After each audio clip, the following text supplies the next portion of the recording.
Pattern 1 within the spine pathway is when you bend forward, you end up with discomfort in your back. When you bend back, it may or may not change that discomfort. The first exercise or position that we're going to touch on is what we call Z-lie. Z-lie requires the help of a chair, a couch, a rehab ball in order to get into the correct position. Z-lie itself, the whole goal is to have the knees forward of the hips. So we're going to bring them into this position. Oh, don't relax your legs, and you can assist them by slowly bringing the chair towards his hips. And now, as you can see, he's in a Z position, body, thigh, lower legs. In a pattern 1 individual, they generally rest in this position for approximately 5 minutes every hour to assist them in relaxing their back out. The next continuum position for this is box lie. As we move the chair out, now as you can see, we've got this patient within a 90-degree hip and a 90-degree knee position. In a pattern 1 client,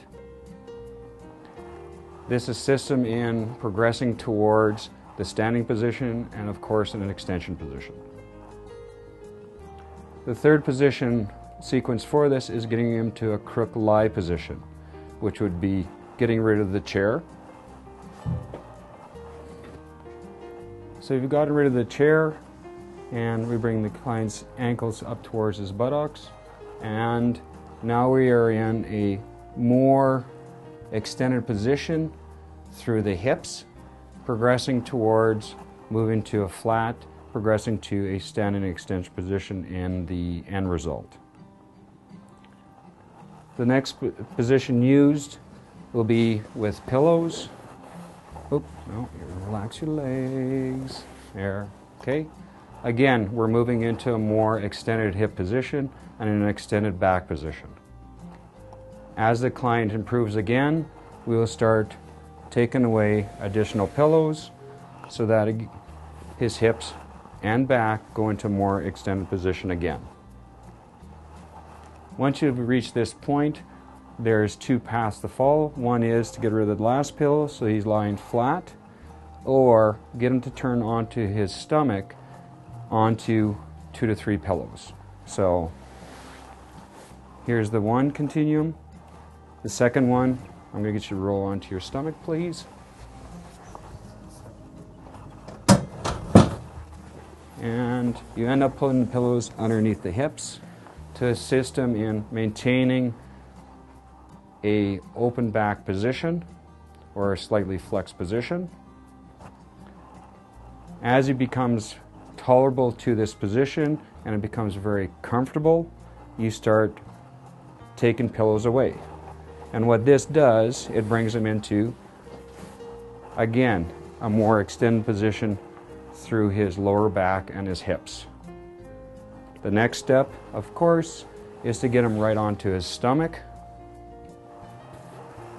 To progress from here is to get him onto a relaxed state on his elbows. So we're going to get the elbows underneath the shoulders, relaxing there. Again, we're moving further into an extended position. The last position lying on the stomach is going towards the sloppy push-up. To perform that activity, I'm going to get the client to put his hands out a little bit further away from the head, and then he's going to go into a full extended position. You want to lock the elbows. The front part of the hip, what we call the ASISs, are on the bed. Excellent, so that's a good position for him. He breathes out, and then he goes down. And this is a repeated activity versus a sustained activity. So up, lock, relax, and down. The last phase is to get him from this unloaded position. Unloaded means that he doesn't have gravity working through his spine, working towards a loaded position. And so the last phase that we're going to get into is I'm going to get Dale here to stand in front of the bed, face the wall here. He's going to put his hands on his buttocks, and what he's going to do, he's going to lean back. Hold it for a second or two and then back up. Here again, it's a repeated motion.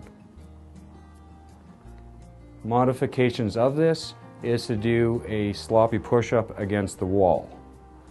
Okay, so I'm going to get Dale to put his hands up against the board, face the wall, and what he's going to do now, he's just going to relax his hips in towards the bottom of the wall.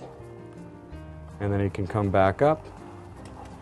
Some clients prefer better support rather than just standing there freely.